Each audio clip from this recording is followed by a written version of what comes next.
Stuart was believed that we were the wake-up call, that the system needed of destruction.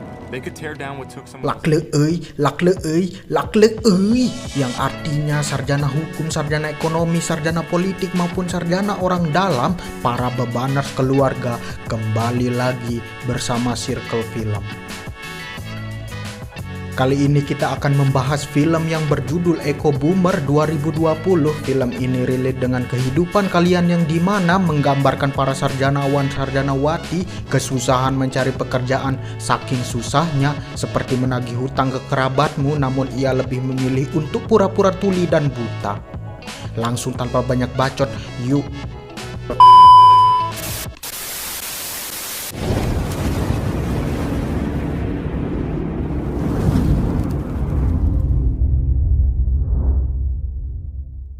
Di awal film kita diperlihatkan di mana kondisi ekonomi Amerika sedang terpuruk dan banyak hutang. Saking terpuruknya, seperti chattingan dengan gebetan yang kamu suka tapi ujung-ujungnya dianggap kakak sendiri.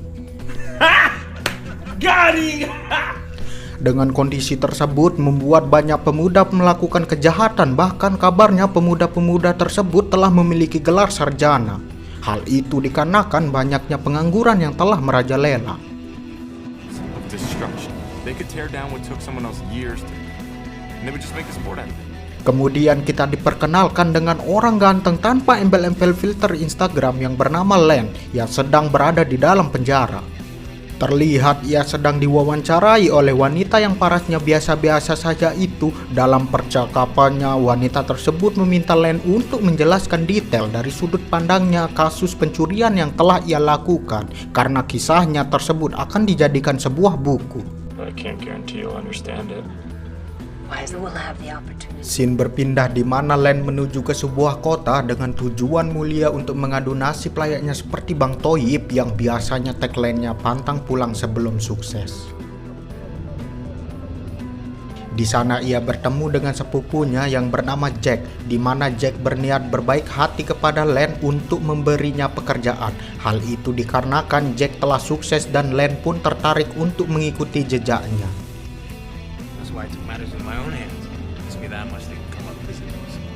Ketika di tengah perjalanan, Len menceritakan tentang bagaimana sulitnya mencari pekerjaan meskipun ia seorang sarjana dikarenakan kondisi Amerika yang sedang terpuruk. Di mana Len sebelumnya telah berusaha keras untuk mencari pekerjaan, namun hasilnya tetap nihil. Sebenarnya hal ini sudah sangat lumrah di negara Konoha yang dimana para sarjanawan banyak menganggur karena tidak mendapatkan pekerjaan dan ujung-ujungnya memilih untuk menjual pop es. Ketika malam hari, Len diajak ke sebuah tempat semacam perkumpulan orang-orang yang rajin minum tuak, di mana kita diperkenalkan yang bernama Ellie, Stewart, Chandler, dan Alice. Bahkan tak seorang pun yang bernama Udin dan Ihin. Thank you. It's a trial period. Di mana ketika keesokan harinya, mereka semua akan mulai bekerja dengan topeng sejenis topeng monyet yang ternyata mereka akan mencuri di sebuah rumah mewah. Dalam aksinya yang tidak senonoh ini, para komplotan ini selalu menghancurkan barang-barang yang berada di dalam rumah tersebut. Bahkan menurut kabarnya, jika ada bijimu di sana, mereka tak segan-segan akan menghancurkannya, karena menurut mereka itu adalah sebuah seni. They could tear down what took someone else years to, and they would just make a sport out of it. Di sini diceritakan bahwa background kelompok ini ternyata tidak bisa dianggap remeh, di mana kita diperlihatkan kemampuan dari Stewart yang dulunya menjadi petugas keamanan yang ahli dalam membobol, Chandler seorang mantan prajurit Amerika yang dilupakan, Ali seorang aktivis yang selalu menentang kebijakan pemerintah saat itu, dan Alice pemimpin dari kelompok tersebut. Play by their rules. And at first it was just the two of them. Yang mana di pikiran mereka bahwasanya mencuri adalah salah satu cara untuk melawan pemerintah Amerika Serikat tersebut. Then he got stuck working in the nerd squad at one of those big civil rights movement. Barang-barang yang telah mereka curi kemudian mereka menjualnya ke pria yang bernama Mel. Ini dia berengusnya. Mel adalah seorang penadah yang memiliki banyak channel dan juga importir untuk menjual barang-barang yang telah berhasil mereka curi. Mel owned a shipping container company in the city, completely legit. Well, he's my cousin. Diperlihatkan Mel tersadarkan di kelompokan itu terdapat orang baru yaitu Len. Mel langsung mendatangi Len dan memberikan tekanan secara psikologis sekaligus mendoktrin agar Len tetap loyal di kelompoknya.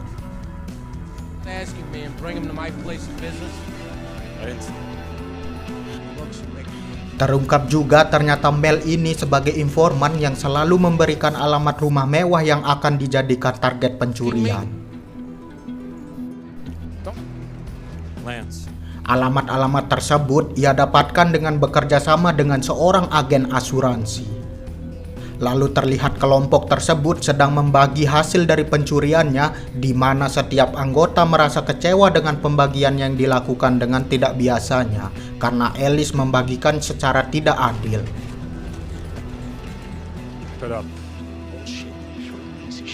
Setelah itu Len terlihat sangat kecewa sekaligus muak dengan keadaan tersebut dan mulai mengemasi barang-barangnya. Akan tetapi Jack saat itu menjelaskan kenapa mereka melakukan pencurian tersebut.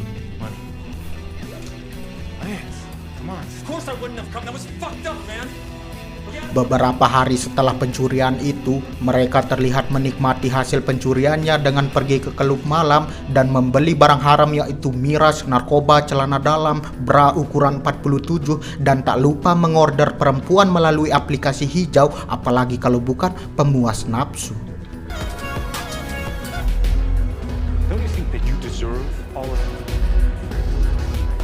Di sela-sela perkumpulan mereka, Ellis terlihat menjelaskan kepada Len bahwa apa yang dilakukan saat ini adalah bentuk perlawanan terhadap bobroknya pemerintah Amerika Serikat saat ini. Dengan kejadian itu, Len seolah-olah tersadar dan bergabung dengan komplotan ini dengan cara sukarelawan. 60,000. Kemudian saat mereka akan melakukan pencurian lagi, dengan kebiasaan yang mereka lakukan, mengubah truk mereka dengan menempelkan logo perusahaan yang berbeda-beda agar terlihat tidak sama dari sebelumnya. Sebelum melakukan pencurian seperti biasa, mereka melakukan observasi mengenai rumah yang mereka akan dijadikan target pencurian selanjutnya. Di sini diceritakan kenapa kelompok ini selalu menghancurkan barang-barang yang ada di rumah targetnya tersebut, yang dimana memiliki masa lalu yang berkaitan dengan benda-benda tersebut. Seperti Stewart yang selalu menghancurkan kaca terlebih dahulu karena memiliki trauma dengan kaca ketika ia masih kecil. Kemudian Jack yang selalu tertarik dengan foto keluarga karena ia tak tahan melihat keluarganya yang pura-pura bahagia, dan di sisi lain Jack juga mempunyai masalah dengan orang tuanya sendiri. Kemudian Chandler yang terlihat sangat benci dengan kamar anak-anak, yang dimana masa kecilnya dengan keadaan ekonomi yang sulit, Chandler hampir tidak memiliki mainan seperti anak-anak pada umumnya. Ellis yang sangat benci dengan orang-orang yang berperilaku sombong sehingga ia selalu menghancurkan barang-barang mewah. Dan yang terakhir Len yang hanya sepakat apa yang dia lakukan adalah bentuk perlawanan terhadap sistem pemerintahan sehingga apa yang mereka lakukan selalu dianggap sebuah seni. Setelah berhasil membawa barang curiannya kepada Mel, ada satu hal yang membuat Mel marah, yaitu ada barang curiannya yang rusak. Hal ini yang membuat Mel mengurangi bayaran kepada mereka. Another address, Mel? Di lain itu, Mel mulai mengajak Len untuk membicarakan prinsip-prinsip keamanan dalam pencurian, sehingga Len mulai tertarik dengan pemikiran Mel dan memberikan sejumlah uang dan alamat target pencurian selanjutnya. Lalu Mel memberitahu kepada Ellis bahwa ia telah memberikan alamat rumah sebagai target selanjutnya kepada Len. Malam harinya Jack mengajak Len berbincang mengenai rencana pencurian selanjutnya. Karena Mel dianggap sudah tidak adil, Jack memberitahu Len bahwa kelompok mereka akan sedikit membelot kepada Mel.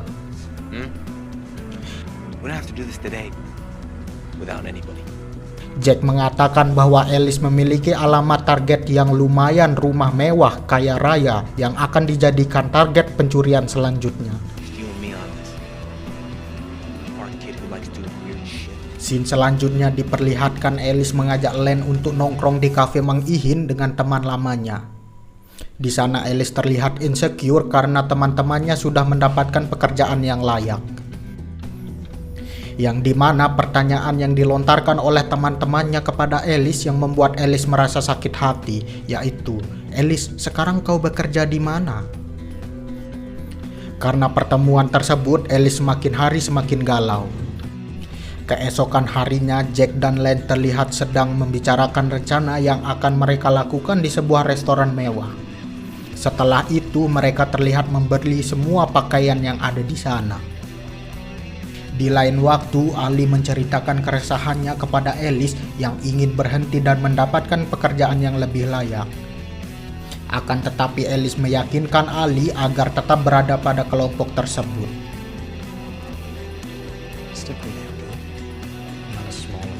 Lalu aksi pencurian dilakukan kembali, terlihat Alice menghancurkan segala sesuatu secara membabi buta. Sekembalinya mereka ke tempat Mel mengingatkan kepada mereka agar lebih hati-hati dalam melakukan aksi pencuriannya lagi. Karena Mel mendapatkan informasi bahwa setiap pencurian yang dilakukan oleh kelompoknya mulai dicurigai.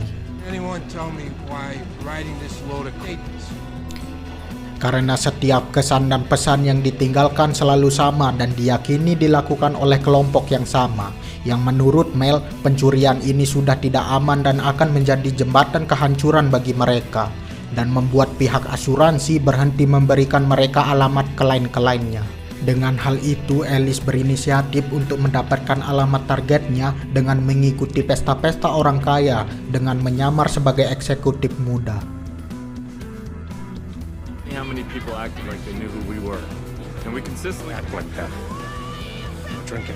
Hal tersebut berhasil mereka lakukan dan mendapatkan alamat rumah yang akan dijadikan sebagai target pencurian tanpa bantuan dari Mel. Saat mereka melakukan aksinya kembali, ada sedikit masalah ketika pria asing yang mencoba masuk ke dalam rumah tersebut. Seketika Chandler pun menghadapi pria tersebut agar semua terlihat normal. Meskipun nyaris ketahuan, mereka pun tetap berhasil melakukan pencurian. Kemudian sesampainya di tempat Mel pun merasa tercengang dengan hasil pencurian mereka, dan Chandler pun meminta upah tambahan dari hasil jerih payah. Bukannya diiyakan, Chandler malah dimarahin dan disemprot dengan kata-kata kasar oleh Mel. Hal ini yang membuat mereka semakin kecewa kepada Mel. Kemudian di malam harinya, polisi memberi sketsa wajah pelaku pencurian, yaitu wajah Chandler yang sebelumnya berbincang dengan orang asing yang hampir menggagalkan aksi pencuriannya. Hal ini direspon biasa saja oleh Alice yang membuat Ali sangat marah dan mereka semua bertengkar dan berdebat di luar rumah. Okay, we're not boss employee in this, Ellis. We're a team. Hal ini dijadikan kesempatan oleh Jack dan Lance untuk mencuri informasi dan alamat yang berbeda di laptop Alice. Keesokan harinya, Jack mengajak Stewart untuk ikut dalam rencana yang akan mereka lakukan. Namun Stewart tidak akan melakukan hal tersebut jika Chandler tidak masuk dalam komplotan baru Jack.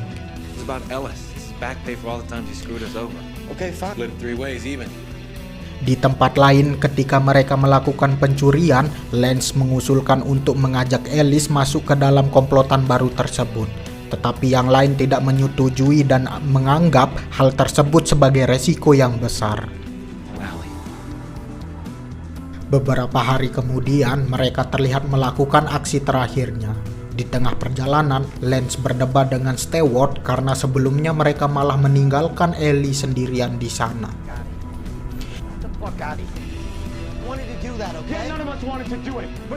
Sesampainya di rumah targetnya, mereka pun langsung berbagi tugas. Setelah mereka berhasil memasuki rumah tersebut, di dalam rumah mereka melihat kakek tua yang sedang bersantui di sebuah sofa. Jack langsung membawa kakek tua tersebut dengan sangat kasar dan menanyai kode akses berangkas yang akan mereka curi. Lalu Chandler dan Stewart bergegas ke berangkas tersebut dan melihat banyak sekali uang di dalamnya. Setelah mereka berhasil mengemasi uang-uang tersebut dan bersiap membawa kabur, Lance malah tidak bisa mengontrol emosinya dan mengunci Chandler dan Stewart di dalam berangkas tersebut. Karena teringat dengan kejadian malam hari tentang apa yang mereka lakukan kepada Ellie. Jack sangat marah dengan apa yang dilakukan Lance karena hal tersebut merupakan kesalahan yang fatal dan beresiko karena mereka akan membuka mulut dan melaporkan Lance dan Jack ke polisi. Tentu karena emosi Lance yang tidak terkontrol akan menjadi masalah besar yang akan mereka hadapi. Lalu terlihat Lance dan Jack menemui Ellie dan menceritakan itu semua.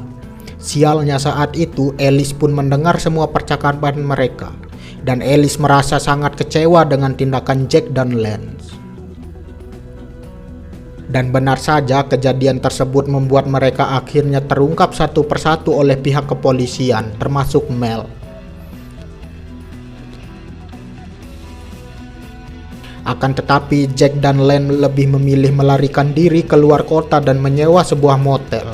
Di saat itu Jack mengatakan bahwa dirinya memaafkan segala kecerobohan Lance dan berencana melarikan diri dengan membawa uangnya. Akan tetapi keesokan harinya Lance telah dikhianati oleh Jack dengan membawa kabur mobil van dan seluruh uangnya. Dengan rasa kecewa karena telah dikhianati oleh orang yang dia percayainya karena tidak ada pilihan lain, Lance pun menyerahkan diri ke pihak kepolisian. Karena ia sudah tidak memiliki tempat atau tujuan bahkan juga uang. Scene terakhir kita diperlihatkan dengan wawancara mereka dengan wanita di awal film tadi karena mereka ternyata bukan tahanan biasa melainkan tahanan politik yang divonis karena menentang sebuah sistem pemerintahan saat itu. Film pun tamat. Hal yang bisa diambil dari film ini adalah meskipun susah mencari pekerjaan, mencuri bukan salah satu tujuan. Hal yang harus diketahui bahwa hidup penuh dengan intrik dan tipu daya tidak selalu berhasil sesuai dengan tujuan dan jalan pikiran masing-masing. Tetapi kalau ada orang dalam, gas saja.